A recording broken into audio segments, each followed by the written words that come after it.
ರಾಜ್ಯದಲ್ಲಿ ಮುಖ್ಯಮಂತ್ರಿ ಕುರ್ಚಿ ಕದನ ಸಂಚಲನ ಸೃಷ್ಟಿಸಿರೋ ಮಧ್ಯೆ ಎರಡನೇ ಬಾರಿ ದೆಹಲಿ ದಂಡಯಾತ್ರೆಗೆ ಡಿಸಿಎಂ ಡಿಕೆ ಶಿವಕುಮಾರ್ ಬಣ ಸಜ್ಜಾಗಿದೆ ಎನ್ನಲಾಗಿದೆ. ಸೋಮವಾರ ಮತ್ತೆ ದೆಹಲಿಗೆ ತೆರಳಲು ಡಿಕೆಶಿ ಬಣದ ಶಾಸಕರು ರೆಡಿಯಾಗಿದ್ದಾರೆ ಎನ್ನಲಾಗಿದೆ. ಕಾಂಗ್ರೆಸ್ ನಾಯಕ ರಣದೀಪ್ ಸಿಂಗ್ ಸುರ್ಜೇವಾಲಾ ಪಕ್ಷಕ್ಕೆ ಡ್ಯಾಮೇಜ್ ಮಾಡದಂತೆ ಸೂಚಿಸಿದ್ರೂ ಶಾಸಕರು ತಲೆ ಕೆಡಿಸಿಕೊಂಡಿಲ್ಲ. ಶುಕ್ರವಾರ ಸಂಜೆಯೇ ಮತ್ತೆ ದೆಹಲಿಗೆ ತೆರಳಬೇಕಿದ್ದ 8 ಶಾಸಕರ ತಂಡ ಈಗ ಮತ್ತೆ ಗೌಪ್ಯವಾಗಿ ದೆಹಲಿಗೆ ಪ್ರಯಾಣ ಬೆಳೆಸಲು ಪ್ಲಾನ್ ಮಾಡಿದೆ. ಬೇರೆ ಬೇರೆ ಸ್ಥಳಗಳಿಂದ ಪ್ರತ್ಯೇಕವಾಗಿ ದೆಹಲಿಗೆ ತೆರಳಲು ಶಾಸಕರು ತಂತ್ರ ರೂಪಿಸಿದ್ದು, ಡಿಕೆಶಿ ಸಿಎಂ ಸ್ಥಾನಕ್ಕಾಗಿ ಒತ್ತಡ ಹೇರಲು ಹೈಕಮಾಂಡ್ ನಾಯಕರ ಭೇಟಿಗೆ ಮುಂದಾಗಿದ್ದಾರೆ ಅಂತ ಮೂಲಗಳು ತಿಳಿಸಿವೆ. ಇನ್ನು ಮಂಡ್ಯದಲ್ಲಿ ಮಾತನಾಡಿದ ಶಾಸಕ ಗಾಣಿಗ ರವಿಕುಮಾರ್, ಡಿಕೆ ಶಿವಕುಮಾರ್ ಸಿಎಂ ಆಗಬೇಕು ಅನ್ನೋದು ನನ್ನ ಅಭಿಪ್ರಾಯ. ಅದಕ್ಕೆ ಸೂಕ್ತ ಸಂದರ್ಭ ಬರಲಿದೆ. ಒಂದು ವೇಳೆ ಸಿಎಂ ಮಾತು ಕೊಟ್ಟಿದ್ರೆ ಅದರಂತೆ ನಡೆದುಕೊಳ್ಳಿ ಅಂದಿದ್ದಾರೆ. ಮತ್ತೊಂದೆಡೆ ಮುಖ್ಯಮಂತ್ರಿ ಬದಲಾವಣೆ ಮಾಡೋದು ಹೈಕಮಾಂಡ್ಗೆ ಬಿಟ್ಟಿದ್ದು. ಹೈಕಮಾಂಡ್ ತೆಗೆದುಕೊಳ್ಳೋ ತೀರ್ಮಾನಕ್ಕೆ ನಾವು ಬದ್ಧರಾಗಿರ್ತೀವಿ ಅಂತ ಶಾಸಕ ಶರತ್ ಬಚ್ಚೇಗೌಡ ಹೇಳಿದ್ದಾರೆ. ಡಿಸಿಎಂ ಡಿಕೆ ಶಿವಕುಮಾರ್ ಸಿಎಂ ಪಟ್ಟ ಗಿಟ್ಟಿಸಿಕೊಳ್ಳೋಕೆ ಶತ ಪ್ರಯತ್ನಗಳನ್ನ ಮಾಡ್ತಿದ್ದಾರೆ ಎನ್ನಲಾಗಿದ್ದು, ಇದಕ್ಕಾಗಿ ನಂಬರ್ ಗೇಮ್ ಆರಂಭಿಸಿದ್ದಾರೆ ಅಂತ ಚರ್ಚೆಯಾಗಿದೆ. ಹೆಚ್ಚು ಶಾಸಕರ ಬಲವೇ ಮುಖ್ಯಮಂತ್ರಿ ಗದ್ದುಗೆ ಏರಲು ಮುಖ್ಯ. ಹೆಚ್ಚು ಶಾಸಕರ ಬೆಂಬಲ ಇದ್ರೆ ಸಿಎಂ ಸ್ಥಾನ ಸುಲಭ ಅಂತ ಅರಿತಿರೋ ಡಿಕೆಶಿ ಇದಕ್ಕಾಗಿ ಹೈಕಮಾಂಡ್ ಆಶೀರ್ವಾದದ ಜೊತೆಗೆ ಶಾಸಕರ ಸಹಿ ಸಂಗ್ರಹಕ್ಕೂ ಮುಂದಾದ್ರ ಅನ್ನೋ ಪ್ರಶ್ನೆ ಮೂಡಿದೆ. ಇದೇ ಕಾರಣಕ್ಕೆ ಶುಕ್ರವಾರ ಜೈಲ್ನಲ್ಲೇ ವಿನಯ್ ಕುಲಕರ್ಣಿ ಹಾಗೂ ವೀರೇಂದ್ರ ಪಪ್ಪಿ ಇಬ್ಬರು ಶಾಸಕರನ್ನ ಭೇಟಿಯಾಗಿ ಡಿಕೆಶಿ ಸಹಿ ಸಂಗ್ರಹಿಸಿದ್ರ, ಬೆಂಬಲ ಪತ್ರದೊಂದಿಗೆ ಜೈಲಿಗೆ ಹೋಗಿ ಸಹಿ ಸಂಗ್ರಹಿಸಿದ್ರ ಅನ್ನೋ ಪ್ರಶ್ನೆ ಎದ್ದಿದೆ. ಸದ್ಯ ತನ್ನ ಪರ ನಿಲ್ಲುವಂತೆ ಇಬ್ಬರು ಶಾಸಕರಿಗೆ ಡಿಕೆಶಿ ಮನವಿ ಮಾಡಿದ್ದಾರೆ ಎನ್ನಲಾಗಿದೆ. ಈ ಹಿಂದೆ ಸಿಎಂ ಸಿದ್ದರಾಮಯ್ಯ ನಂಬರ್ಗಳೇ ಮುಖ್ಯ ಅಂದಿದ್ರು. ಇದೀಗ ಡಿಕೆಶಿ ನಂಬರ್ ಗೇಮ್ ಆಟ ಆರಂಭಿಸಿದ್ದು, ಪ್ರದೇಶವಾರು ಶಾಸಕರ ಬೆಂಬಲ, ಒಕ್ಕಲಿಗ ಶಾಸಕರ ಜೊತೆಗೆ ಬೇರೆ ಬೇರೆ ಸಮುದಾಯಗಳ ಶಾಸಕರ ಬೆಂಬಲ, ಹಳೆ ಮೈಸೂರು ಜೊತೆಗೆ ಕಲ್ಯಾಣ ಕರ್ನಾಟಕ, ಮುಂಬೈ ಕರ್ನಾಟಕ, ಮಲೆನಾಡು ಶಾಸಕರ ಜೊತೆಗೂ ಡಿಸಿಎಂ ಸಂಪರ್ಕ ಸಾಧಿಸುವುದರಲ್ಲಿ ಬ್ಯುಸಿಯಾಗಿದ್ದಾರೆ ಎನ್ನಲಾಗಿದೆ. ಈ ಮೂಲಕ ಎಲ್ಲಾ ಭಾಗದ ಎಲ್ಲಾ ಸಮುದಾಯಗಳ ಶಾಸಕರ ಬೆಂಬಲವಿದೆ ಅನ್ನೋ ಸಂದೇಶ ಸಾರಿ ಹೈಕಮಾಂಡ್ ಎದುರು ಪವರ್ ಶೋಗೆ ರಣತಂತ್ರ ರೂಪಿಸಿದ್ದಾರೆ ಎನ್ನಲಾಗಿದೆ. ಮುಖ್ಯಮಂತ್ರಿ ಗದ್ದುಗೆ ಹಗ್ಗಜಗ್ಗಾಟದ ಮಧ್ಯೆ ಡಿಸಿಎಂ ಡಿಕೆ ಶಿವಕುಮಾರ್ ಮನೆಯಲ್ಲಿ ಶುಕ್ರವಾರ ರಾತ್ರಿ ವಿಶೇಷ ಪೂಜೆ ನಡೆಸಲಾಗಿದೆ. ಬೆಂಗಳೂರಿನ ಸದಾಶಿವನಗರದಲ್ಲಿರೋ ನಿವಾಸದಲ್ಲಿ ಜೇನುಕಲ್ ಸಿದ್ದೇಶ್ವರ ಸ್ವಾಮಿಯವರ ಉತ್ಸವ ಮೂರ್ತಿಗೆ ಡಿಕೆಶಿ ಪೂಜೆ ಸಲ್ಲಿಸಿದ್ದಾರೆ. ಶುಕ್ರವಾರ ರಾತ್ರಿ 9:30 ಸುಮಾರಿಗೆ ಡಿಕೆಶಿ ನಿವಾಸಕ್ಕೆ ಪಲ್ಲಕ್ಕಿ ವಾಹನ ಬಂದಿದ್ದು 5 ಪೂಜಾರಿಗಳಿಂದ ವಿಶೇಷ ಪೂಜೆ ಸಲ್ಲಿಸಲಾಗಿದೆ. ಜೇನುಕಲ್ ಸಿದ್ದೇಶ್ವರ ಸ್ವಾಮಿಯವರ ಉತ್ಸವ ಮೂರ್ತಿಗೆ ಡಿಕೆಶಿ ವಿಶೇಷ ಪೂಜೆ ಸಲ್ಲಿಸಿದ್ದಾರೆ. ಸಾಮಾನ್ಯವಾಗಿ ಕೋರಿಕೆ ಈಡೇರಿದ ಬಳಿಕ ಸಿದ್ದೇಶ್ವರ ಪೀಠವನ್ನ ಮನೆಗೆ ಕರೆಸಿ ಭಕ್ತರು ಪೂಜಿಸುತ್ತಾರೆ. ಭಕ್ತರ ಕೋರಿಕೆ ಈಡೇರಿದ ಬಳಿಕವೇ ಜೇನುಕಲ್ ಸಿದ್ದೇಶ್ವರ ಸ್ವಾಮಿ ಪೀಠಕ್ಕೆ ಪೂಜೆ ನೆರವೇರಿಸಲಾಗುತ್ತೆ. ಜುಲೈ 26ರಂದು ಜೇನುಕಲ್ ಸಿದ್ದೇಶ್ವರ ಸನ್ನಿಧಿಗೆ ಭೇಟಿ ನೀಡಿ ಹರಕೆ ಹೊತ್ತಿದ್ದ ಡಿಸಿಎಂ ಇಷ್ಟಾರ್ಥ ಸಿದ್ಧಿಸಿದ್ದಕ್ಕೆ ಸಿದ್ದೇಶ್ವರ ಸ್ವಾಮಿ ಪೀಠಕ್ಕೆ ಮನೆಯಲ್ಲಿ ಪೂಜೆ ಸಲ್ಲಿಸಿದ್ದಾರೆ ಎನ್ನಲಾಗಿದೆ. ಪವರ್ ಶೇರಿಂಗ್ ಬೆಳವಣಿಗೆಗಳು ಜೋರಾಗ್ತಿರೋ ಬಗ್ಗೆ ಶಾಸಕ ತನ್ವೀರ್ ಸೇಠ್ ಪ್ರತಿಕ್ರಿಯಿಸಿದ್ದಾರೆ. ಹೈಕಮಾಂಡ್ ನಾಯಕರ ಬಳಿ ಮಾತುಕತೆ ನಡೆದ ಸಂದರ್ಭದಲ್ಲಿ ಯಾರು ಮಾತು ಕೊಟ್ಟಿದ್ದಾರೆ, ಯಾರು ಮಾತು ಕೊಟ್ಟಿಲ್ಲ ಅದು ಗೊತ್ತಿಲ್ಲ. ಈಗ ಯಾರು ಮಾತು ತಪ್ಪಿದ್ದಾರೆ ಅಂತ ಆಗ ಮಾತುಕತೆ ವೇಳೆ ಇದ್ದವರಿಗೆ ಗೊತ್ತು ಅಂತ ತನ್ವೀರ್ ಸೇಠ್ ಹೇಳಿದ್ದಾರೆ. ಇನ್ನು ರಾಜಕೀಯವಾಗಿ ನನ್ನನ್ನು ಬೆಳೆಸಿದ್ದು ಡಿಸಿಎಂ ಡಿಕೆ ಶಿವಕುಮಾರ್. ನನಗೆ ಡಿಕೆ ಶಿವಕುಮಾರ್ ಋಣ ಇದೆ. ಮುಖ್ಯಮಂತ್ರಿ ಸಿದ್ದರಾಮಯ್ಯ ಮೇಲೇನೂ ನನಗೆ ಪ್ರೀತಿ ಇದೆ. 2 ದಿನದಲ್ಲಿ ನಮ್ಮ ಹೈಕಮಾಂಡ್ ಈ ಗೊಂದಲ ಬಗೆಹರಿಸುತ್ತೆ ಅಂತ ತನ್ವೀರ್ ಸೇಠ್ ಹೇಳಿದ್ರು. ಮತ್ತೊಂದೆಡೆ ಡಿಕೆ ಶಿವಕುಮಾರ್ ಸಿಎಂ ಆಗಲು ಅವರದ್ದೇ ಆದ ಶಕ್ತಿ ಇದೆ. ಯಾರೋ ಹೋಗಿ ಸಿಎಂ ಮಾಡ್ತೀವಿ ಅಂತ ಬಿಲ್ಡಪ್ ಕೊಡೋಕಾಗಲ್ಲ ಅಂತ ಶಾಸಕ ಎಚ್.ಸಿ. ಬಾಲಕೃಷ್ಣ ಹೇಳಿದ್ರು. ರಾಜ್ಯದಲ್ಲಿ ಸಿಎಂ ಸ್ಥಾನಕ್ಕಾಗಿ ಜಿದ್ದಾಜಿದ್ದಿಯ ಸದ್ದು ಜೋರಾಗ್ತಿದ್ದ ಹಾಗೆ ಕಾಂಗ್ರೆಸ್ ನಾಯಕ ರಣದೀಪ್ ಸಿಂಗ್ ಸುರ್ಜೇವಾಲಾ ಟ್ವೀಟ್ ಮಾಡಿದ್ದಾರೆ. ಅನಗತ್ಯ ಹೇಳಿಕೆ ನೀಡುವ ಮೂಲಕ ಪಕ್ಷಕ್ಕೆ ಹಾನಿಯಾಗ್ತಿದೆ. ಬಿಜೆಪಿ ಹಾಗೂ ಬಿಜೆಪಿ ಬೆಂಬಲಿತರು ಮಾಡ್ತಿರೋ ಷಡ್ಯಂತ್ರಕ್ಕೆ ಬಲಿಯಾಗಬೇಡಿ ಅಂತ ಎಚ್ಚರಿಸಿದ್ದಾರೆ. ಕರ್ನಾಟಕದ ಮುಖ್ಯಮಂತ್ರಿ ಮತ್ತು ಉಪಮುಖ್ಯಮಂತ್ರಿ ಜೊತೆಗೆ ಚರ್ಚಿಸಲಾಗಿದೆ. ಸೋತು ಬಳಲುತ್ತಿರುವ ಕರ್ನಾಟಕ ಬಿಜೆಪಿ ಮತ್ತು ಅವರ ಬೆಂಬಲಿತರ ಭಾಗವು ಕರ್ನಾಟಕ ಮತ್ತು ಕಾಂಗ್ರೆಸ್ ಸರ್ಕಾರದ ವಿರುದ್ಧ ಉದ್ದೇಶಪೂರ್ವಕವಾಗಿ ಅಪಪ್ರಚಾರ ನಡೆಸುತ್ತಿದೆ. ರಾಜ್ಯದಲ್ಲಿ ಸಮಗ್ರ ಅಭಿವೃದ್ಧಿ ಮತ್ತು ಸಾಮಾಜಿಕ ನ್ಯಾಯದ ಸಾಧನೆಗಳು, ಕಾಂಗ್ರೆಸ್ ಸರ್ಕಾರದ 5 ಗ್ಯಾರಂಟಿಗಳನ್ನು ದುರ್ಬಲಗೊಳಿಸುವುದು ಇವರ ಏಕೈಕ ಉದ್ದೇಶ. ಕೆಲ ಕಾಂಗ್ರೆಸ್ ನಾಯಕರು ಮತ್ತು ಶಾಸಕರ ಅನಗತ್ಯ ಹೇಳಿಕೆಗಳು ಸಹ ಈ ಊಹಾಪೋಹಗಳಿಗೆ ಕಾರಣವಾಗಿವೆ. ನಾಯಕತ್ವದ ವಿಷಯದ ಬಗ್ಗೆ ಅಥವಾ ಕೆಲವರು ಅಪಪ್ರಚಾರ ಮಾಡುತ್ತಿರುವ ಷಡ್ಯಂತ್ರಕ್ಕೆ ಬಲಿಯಾಗದಂತೆ ಕಾಂಗ್ರೆಸ್ ಕಟ್ಟುನಿಟ್ಟಿನ ಎಚ್ಚರಿಕೆ ನೀಡಿದೆ. ವಿವಿಧ ನಾಯಕರ ಹೇಳಿಕೆಯನ್ನು ಪಕ್ಷ ಗಮನಿಸುತ್ತಿದೆ.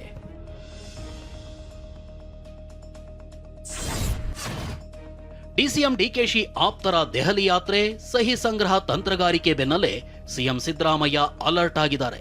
ಸಿಎಂ ಸಿದ್ದರಾಮಯ್ಯ ನಿವಾಸಕ್ಕೆ ಬೆಂಬಲಿತ ಶಾಸಕರು ಪರೇಡ್ ನಡೆಸಿದ್ದು, ಆಪ್ತ ಶಾಸಕರ ಜೊತೆ ಸಿಎಂ ಸಭೆ ನಡೆಸಿದ್ದಾರೆ. ಆಪ್ತರ ಜೊತೆ CM Siddaramaiah high level meeting ಮಾಡಿ ಮುಂದಿನ ರಾಜಕೀಯ ನಡೆಯ ಬಗ್ಗೆ ಮಾತುಕತೆ ನಡೆಸಿದ್ದಾರೆ. ಡಿಕೆ ಶಿವಕುಮಾರ್ ಆಪ್ತರ ದೆಹಲಿ ಭೇಟಿ ನಂತರ ಮಹತ್ತರ ಬೆಳವಣಿಗೆ ಆಗ್ತಿದೆ. ವರಿಷ್ಠರು ಮಧ್ಯಪ್ರವೇಶಿಸುವಂತೆ ಒತ್ತಡ ಹೇರುವ ತಂತ್ರ ರೂಪಿಸಿದ್ದಾರೆ. ಈ ಬೆಳವಣಿಗೆಯಲ್ಲಿ ನಮ್ಮ ನಡೆ ಹೇಗಿರಬೇಕು, ನಮ್ಮ ಕರ್ತವ್ಯ ಏನಾಗಿರಬೇಕು, ನಮ್ಮ ಪಾತ್ರವೇನು ಅನ್ನೋ ಚರ್ಚೆ ನಡೆದಿರೋ ಸಾಧ್ಯತೆ ಇದೆ. ಡಿಸಿಎಂ ಡಿಕೆ ಬೆಂಬಲಿತ ಶಾಸಕರಿಗೆ ಹೇಗೆ ಕೌಂಟರ್ ಕೊಡಬೇಕು ಅನ್ನೋ ಬಗ್ಗೆನೂ ತಂತ್ರಗಾರಿಕೆ ಕುರಿತು ಚರ್ಚಿಸಿದ್ದಾರೆ ಎನ್ನಲಾಗಿದೆ. ನಾಯಕತ್ವ ಬದಲಾವಣೆ ಜಿದ್ದಾಜಿದ್ದಿನ ನಡುವೆ ಸಿಎಂ ಸಿದ್ದರಾಮಯ್ಯ ಎಐಸಿಸಿ ಅಧ್ಯಕ್ಷ ಮಲ್ಲಿಕಾರ್ಜುನ್ ಖರ್ಗೆ ಅವರನ್ನ ಭೇಟಿಯಾಗಿದ್ದಾರೆ. ಖರ್ಗೆ ಬೆಂಗಳೂರಿನ ನಿವಾಸಕ್ಕೆ ಭೇಟಿ ನೀಡಿದ ಸಿಎಂ ಸಿದ್ದರಾಮಯ್ಯ ಸದ್ಯದ ಬೆಳವಣಿಗೆಗಳ ಕುರಿತಂತೆ 1.5 ಗಂಟೆ ಕಾಲ ಚರ್ಚೆ ನಡೆಸಿದ್ದಾರೆ. ಬಳಿಕ ಮಾಧ್ಯಮಗಳಿಗೆ ಪ್ರತಿಕ್ರಿಯೆ ನೀಡಿದ ಸಿಎಂ ಅಂತಿಮವಾಗಿ ಹೈಕಮಾಂಡ್ ಏನ್ ತೀರ್ಮಾನ ಮಾಡುತ್ತೋ ಅದೇ ಫೈನಲ್ ಅಂದ್ರು. ಹೈಕಮಾಂಡ್ ನಿರ್ಧಾರವನ್ನ ಎಲ್ಲಾ ಲೀಡರ್ಸ್, ಮಂತ್ರಿಗಳು, ನಾನು, ಡಿಸಿಎಂ ಡಿಕೆ ಶಿವಕುಮಾರ್ ಎಲ್ಲರೂ ಒಪ್ಕೊಳ್ಬೇಕು ಅಂದ್ರು. ನನ್ನ ಯಾವಾಗ ಕರೀತಾರೋ ಆಗ ದೆಹಲಿಗೆ ಹೋಗ್ತೇನೆ. ಹೈಕಮಾಂಡ್ ಏನೇ ತೀರ್ಮಾನ ಕೈಗೊಂಡ್ರು ಅದರ ಪ್ರಕಾರವೇ ನಡೆದುಕೊಳ್ತೇನೆ ಅಂತ ಸಿದ್ದರಾಮಯ್ಯ ಹೇಳಿದ್ದಾರೆ. Sir, this confusion continues from the first day itself.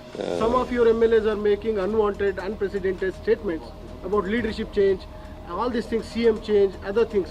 What is your clarity on this, sir? See, my clarity is whatever decision taken by the High Command, I will follow it. ನಾನು ಯಾವಾಗಲೂ del ಆಗೋ ಪ್ರಶ್ನೆನೇ ಇಲ್ಲ, ಗೊತ್ತಾಯ್ತಾ? Del ಆಗೋದು ಇಲ್ಲ, ಅತಿ ಖುಷಿನೂ ಪಡೋದು ಇಲ್ಲ. About cabinet expansion, you're going to Delhi. ನಾಯಕತ್ವ ಬದಲಾವಣೆ ಸಂಬಂಧಪಟ್ಟಾಗೆ ಶಾಸಕರು ಕೂಡ ದೆಹಲಿಗೆ ಹೋಗಿದ್ರು ಸರ್. ಯಾರು ಕೆಲ ಶಾಸಕರುಗಳು ದೆಹಲಿ ಹೋಗ್ಲಿ ಪಾಪ. ಸಿ ಅಲ್ಟಿಮೇಟ್ಲಿ ಹೈಕಮಾಂಡ್ ಏನ್ ಡಿಸಿಷನ್ ಮಾಡ್ತಾರೆ ಅದನ್ನೆಲ್ಲರೂ ಒಪ್ಕೋಬೇಕಲ್ಲಪ್ಪ. ಹೈಕಮಾಂಡ್ನವರು ಏನು ಡಿಸಿಷನ್ ಮಾಡ್ತಾರೆ ಅದಕ್ಕೆ ಎಲ್ಲ ಲೀಡರ್ಗಳು ಒಪ್ಕೋಬೇಕು, ಎಲ್ಲ ಮಂತ್ರಿಗಳು ಒಪ್ಕೋಬೇಕು, ಮತ್ತೆ ನಾನು ಕೂಡ ಒಪ್ಕೋಬೇಕು, ಡಿಕೆ ಶಿವಕುಮಾರ್ ಒಪ್ಕೋಬೇಕು. ರಾಜ್ಯ ಕಾಂಗ್ರೆಸ್ನೊಳಗೆ ಪಟ್ಟದ ಕಿತ್ತಾಟ ಜೋರಾಗ್ತಿದ್ದಂತೆ ಕೇಂದ್ರ ಸಚಿವ ಪ್ರಹ್ಲಾದ್ ಜೋಶಿ ಕುಟುಕಿದ್ದಾರೆ. ಸರ್ಕಾರದಲ್ಲಿ ಸಿಎಂ ಸ್ಥಾನಕ್ಕಾಗಿ ಕಿತ್ತಾಟ ನಡೆದಿದೆ. ಶಾಸಕರ ಖರೀದಿ ಜೋರಾಗಿದೆ. ಜೈಲಿಗೆ ಹೋಗಿ ಶಾಸಕರನ್ನ ಭೇಟಿಯಾಗ್ತಿದ್ದಾರೆ ಅಂತ ಜೋಶಿ ವಾಗ್ದಾಳಿ ನಡೆಸಿದ್ದಾರೆ. MLAಗಳನ್ನ ಪರಸ್ಪರ ಖರೀದಿಗೆ ಇಳಿದಿದ್ದಾರೆ. ಜೈಲಿಗೆ ಹೋಗಿ MLAಗಳಿಗೆ ಮಾತಾಡಿಸಿ ಬಂದ ನನ್ನ ಕಡೆ ಬಾ ನಿನ್ನ ಕಡೆ ಬಾ ಅನ್ನೋದು ನಡೆಯೋದು. ನಿನ್ನೆ ಜೈಲಿಗೆ ಹೋಗಿ ಭೇಟಿ ಆಗೋದು. ಅದಕ್ಕೆ ಇಷ್ಟು ದಿವಸ ಯಾಕೆ ಭೇಟಿಯಾಗಿಲ್ಲ ನೋಡ್ರಿ. ಅವ್ರು ಏಕನಾಥ್ ಶಿಂದೆ ಆಗ್ತಾರೋ ಇಲ್ಲೋ, ಏಕನಾಥ್ ಶಿಂದೆ ವಿಷಯದಲ್ಲಿ ಅಥವಾ ಹಿಂದೆ ಕರ್ನಾಟಕದಲ್ಲಿ ಆದದ್ರ ಬಗ್ಗೆ ನಾನು ಭಾಳ ಸ್ಪಷ್ಟಪಡಿಸಿದ್ದೇನೆ. ನಾವು ಕರ್ಕೊಂಡ್ಬಂದು ಯಾರನ್ನೋ ಶಿಂದೆ ಮಾಡ್ತೀವಿ ಅಥವಾ ಅವ್ರು ಶಿಂದೆ ಆಗ್ತಾರೆ ನಾವು ಸಪೋರ್ಟ್ ಮಾಡ್ತೀವಿ, ಯಾವ ಪ್ರಶ್ನೆಯೂ ಉದ್ಭವಿಸೋದಿಲ್ಲ. ಇತ ವಾರದಲ್ಲಿ 3 ದಿನ ಸಿಎಂ ಡಿಸಿಎಂ ದೆಹಲಿಯಲ್ಲಿರ್ತಾರೆ. ಈ ಸರ್ಕಾರ ಬರೀ ಬಣ ಬಡಿದಾಟದಲ್ಲಿ ಮಗ್ನವಾಗಿದೆ ಅಂತ ಬಿಜೆಪಿ ರಾಜ್ಯಾಧ್ಯಕ್ಷ ಬಿವೈ ವಿಜಯೇಂದ್ರ ದೆಹಲಿಯಲ್ಲಿ ವಾಗ್ದಾಳಿ ನಡೆಸಿದ್ದಾರೆ. ಮುಖ್ಯಮಂತ್ರಿ ಸಿದ್ದರಾಮಯ್ಯನವರು ಹೇಳಿದ ಇನ್ಯಾರು ಮುಖ್ಯಮಂತ್ರಿ ಅದ್ರ ಬಗ್ಗೆ ನಮಗೆ ಆಸಕ್ತಿ ಇಲ್ಲ. ನಾವಾಗಲೇ ರಾಜ್ಯದ ಜನತೆ ಬಯಸ್ತಾ ಇರುವಂಥದ್ದು ರಾಜ್ಯದ ಅಭಿವೃದ್ಧಿ, ಅದ್ರ ಬಗ್ಗೆ ಅವರು ಗಮನ ಹರಿಸಬೇಕು ಅಂತ. ಡಿಸಿಎಂ ಡಿಕೆ ಶಿವಕುಮಾರ್ ಜೈಲಿಗೆ ಹೋಗಿ ಶಾಸಕರ ಬೆಂಬಲ ಕೇಳೋದು ನಾಚಿಕೆಗೇಡು. ಕಾಂಗ್ರೆಸ್ನಲ್ಲಿ ಇಂತಹ ಪರಿಸ್ಥಿತಿ ಬಂದಿರೋದು ಶೋಚನೀಯ ಅಂತ ವಿಪಕ್ಷ ನಾಯಕ ಆರ್ ಅಶೋಕ್ ಕಿಡಿಕಾರಿದ್ರು. ಬಹಳ ನಾಚಿಕೆಗೇಡಿನ ಸಂಗತಿ. ಜೈಲಲ್ಲಿ ಈಗಾಗಲೇ 2 ಕಾಂಗ್ರೆಸ್ ಶಾಸಕರು ಜೈಲಲ್ಲಿ ಸೇರ್ಕೊಂಡಿದ್ದಾರೆ. ಅವ್ರ ಓಟು ಕೇಳೋಕ್ಕೆ ಜೈಲಿಗೆ ಹೋಗುವಂಥ ಪರಿಸ್ಥಿತಿ ಕಾಂಗ್ರೆಸ್ಸಿಗೆ ಬಂದಿದೆ ಅಂದರೆ ಕಾಂಗ್ರೆಸ್ ಎಂಥ ಹೀನಾಯ ಪರಿಸ್ಥಿತಿಯಲ್ಲಿದೆ ಅಂತ ರಾಜ್ಯದ ಜನ ಅರ್ಥ ಮಾಡಬೇಕು. CM ಮತ್ತು DCM ಮಧ್ಯೆ ಮುಸ್ಕಿನ ಗುದ್ದಾಟ ನಡೀತಾ ಇದೆ. ಪದೇ ಪದೇ ಮುಖ್ಯಮಂತ್ರಿಗಳು ನಾನೇ 5 ವರ್ಷ ಮುಖ್ಯಮಂತ್ರಿ ಅಂತ ಹೇಳ್ತಾರೆ. ಡಿಕೆ ಶಿವಕುಮಾರ್ ದೇವರು ಒಳ್ಳೇದು ಮಾಡಲಿ ಅಂತ ಹೇಳ್ತಾರೆ. ಅವರು ಮುಖ್ಯಮಂತ್ರಿ ಉಪಮುಖ್ಯಮಂತ್ರಿಗಳ ಒಂದು ಕಿತ್ತಾಟ, ಒಡೆದಾಟದ ಮಟ್ಟಿಗೆ ಹೋಗ್ತಾ ಇದೆ. ಸಿಎಂ ಕುರ್ಚಿ ಬಡಿದಾಟ ಬಹಿರಂಗವಾಗಿ ನಡೀತಿರೋ ಹೊತ್ತಲೇ ಸಿಎಂ ಸಿದ್ದರಾಮಯ್ಯ ಡಿಸಿಎಂ ಡಿಕೆ ಮುಖಾಮುಖಿಯಾದರು. ಬೆಂಗಳೂರಿನ ಪಶುವೈದ್ಯಕೀಯ ಮಹಾವಿದ್ಯಾಲಯದಲ್ಲಿ ಮತ್ಸ್ಯಮೇಳದಲ್ಲಿ ಸಿಎಂ ಡಿಸಿಎಂ ಡಿಕೆ ಒಟ್ಟಿಗೆ ಕಾಣಿಸಿಕೊಂಡ್ರು. ಒಟ್ಟಿಗೆ ಹೆಜ್ಜೆ ಹಾಕುತ್ತಾ ಬಂದು ವೇದಿಕೆಯೇರಿ ಅಕ್ಕಪಕ್ಕ ಕೂತ್ರು. ಇನ್ನು ಸಿಎಂ ಸಿದ್ದರಾಮಯ್ಯ ಜೊತೆ ಡಿಕೆಶಿ ಗುಸುಗುಸು ಮಾತನಾಡುತ್ತಿದ್ದದ್ದು ಕುತೂಹಲ ಮೂಡಿಸಿತು. ಇತ್ತ ಸಿಎಂ ಸಮ್ಮುಖದಲ್ಲಿ ಮಾತನಾಡಿದ ಡಿಸಿಎಂ ಡಿಕೆ ಶಿವಕುಮಾರ್, ನನಗೂ ಗಾಳ ಹಾಕಿ ಮೀನು ಹಿಡಿಯುವ ಕಲೆ ಇತ್ತು, ಮೀನುಗಾರಿಕೆಗೆ ತಾಳ್ಮೆ ಇರಬೇಕು ಅಂದ್ರು.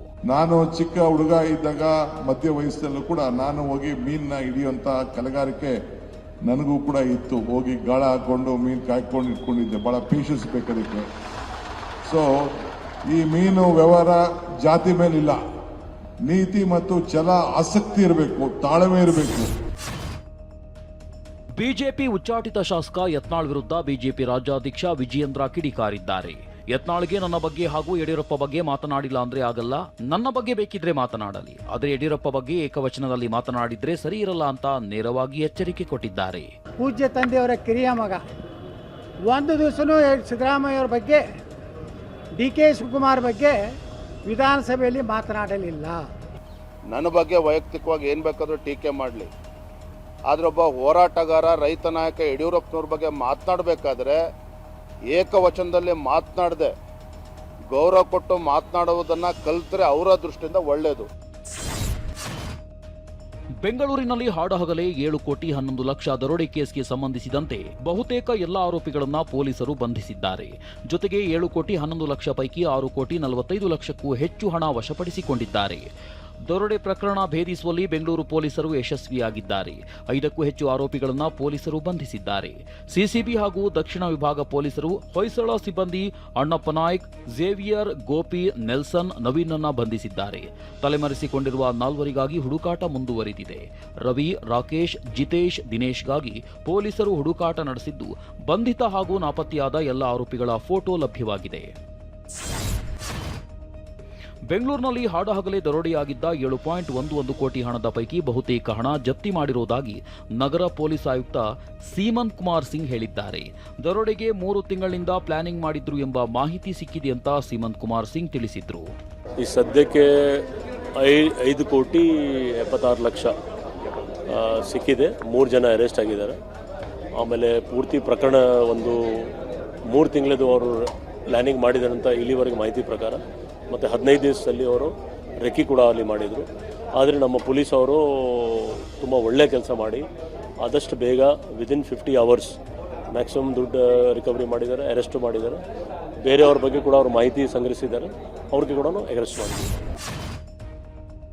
7 ಕೋಟಿ 11 ಲಕ್ಷ ರೂಪಾಯಿ ಹಣ ರಾಬರಿ ಮಾಡುವುದಕ್ಕೆ ಚೋರರು ಪಕ್ಕಾ ಪ್ಲಾನ್ ರೂಪಿಸಿದ್ರು. ಸಿಸಿ ಕ್ಯಾಮೆರಾ ಇಲ್ಲದಿರುವ ಕಡೆ ಸಂಚು ರೂಪಿಸಿದ್ರು.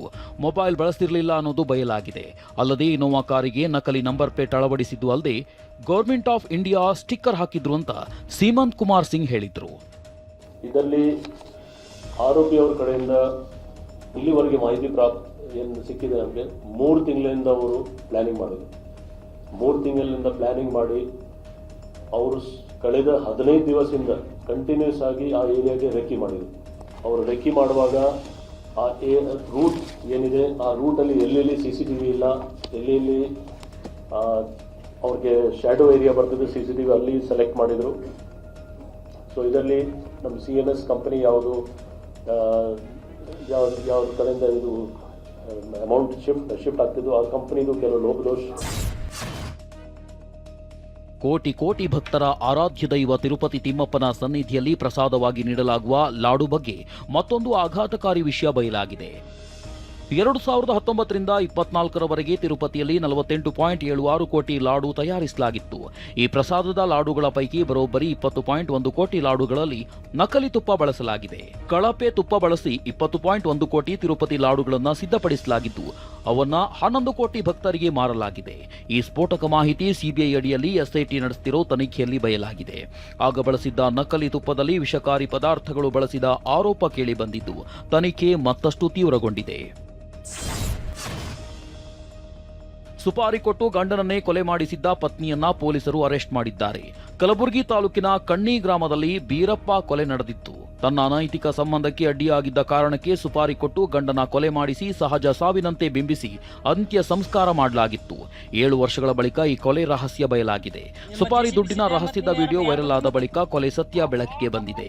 ಸುಪಾರಿಗೆ ಒಪ್ಪಿಸಿದ್ದ ಹಣ ಕೊಡದಿದ್ದಕ್ಕೆ ಆರೋಪಿ ಮಹೇಶ್ ಫೋನ್ನಲ್ಲಿ ಮಾತನಾಡುತ್ತಿರುವ ವಿಡಿಯೋ ವೈರಲ್ ಆಗಿದ್ದು ಮೃತ ಬೀರಪ್ಪನ ಸಹೋದರ ದೂರು ದಾಖಲಿಸಿದ್ರು. ಇದೀಗ ಪೊಲೀಸರು ಕಿಲ್ಲರ್ ಪತ್ನಿ ಶಾಂತಾಬಾಯಿ ಸೇರಿ 5ರನ್ನ ಬಂಧಿಸಿದ್ದಾರೆ. ದಕ್ಷಿಣ ಆಫ್ರಿಕಾದ ಜೋಹಾನ್ಸ್ಬರ್ಗ್ನಲ್ಲಿ ನಡೆದ G20 ಶೃಂಗಸಭೆಯ ಮೊದಲ ಅಧಿವೇಶನದಲ್ಲಿ ಪ್ರಧಾನಿ ಮೋದಿ ಮಾತನಾಡಿದ್ದಾರೆ. ಸಂಶೋಧನೆ ಮತ್ತು ತಂತ್ರಜ್ಞಾನ ಕ್ಷೇತ್ರದಲ್ಲಿ ಕೆನಡಾ ಹಾಗೂ ಆಸ್ಟ್ರೇಲಿಯಾ ಜೊತೆಯಾಗಿ ಕಾರ್ಯನಿರ್ವಹಿಸುವ ಒಪ್ಪಂದವನ್ನು ಪ್ರಧಾನಿ ಮೋದಿ ಘೋಷಿಸಿದ್ದಾರೆ.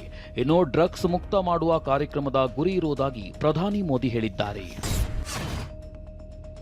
ಕಾಲೇಜು ವಿದ್ಯಾರ್ಥಿಗಳಿಗೆ ನಶೆ ಮಾತ್ರೆ ಮಾರಾಟ ಮಾಡುತ್ತಿದ್ದ ಆರೋಪಿಯನ್ನ ಬಂಧಿಸುವಲ್ಲಿ ಬೆಂಗಳೂರು ಹೈಗ್ರೌಂಡ್ಸ್ ಪೊಲೀಸರು ಯಶಸ್ವಿಯಾಗಿದ್ದಾರೆ.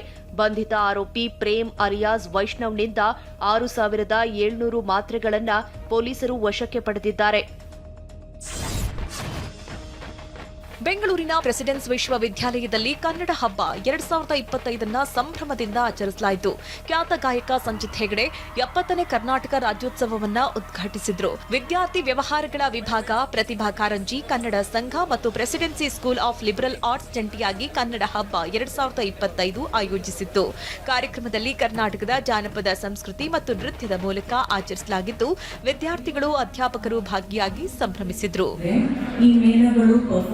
ಇಡೀ ಕಾರ್ಯಕ್ರಮದ ಕೇಂದ್ರ ಬಿಂದುವಾಗಿದ್ದು ಸಂಚಿತ್ ಹೆಗಡೆ ಅವರ ಗಾಯನ. ಸುಮಧುರ ಹಾಡುಗಳು ಎಲ್ಲರನ್ನ ಮಂತ್ರಮುಗ್ಧಗೊಳಿಸಿದ್ವು.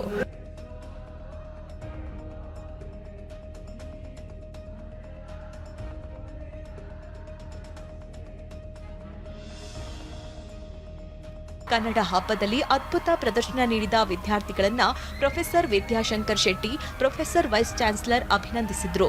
ಇನ್ನು 1 ತಿಂಗಳ ಕಾಲ ನಡೆದ ಕನ್ನಡ ರಾಜ್ಯೋತ್ಸವ ಆಚರಣೆ ಸಂಭ್ರಮದೊಂದಿಗೆ ತೆರೆ ಕಂಡಿದೆ ಅಂತ ವಿದ್ಯಾರ್ಥಿ ವ್ಯವಹಾರಗಳ ವಿಭಾಗದ ಡೀನ್ ಡಾಕ್ಟರ್ ಅನು ಸುಖದೇವ್ ಮತ್ತು presidency school of liberal arts and ಸೈನ್ಸ್ನ ಮುಖ್ಯಸ್ಥ ಡಾಕ್ಟರ್ ಪ್ರೀತಾ ಸನ್ಯಾಲ್ ತಿಳಿಸಿದ್ರು.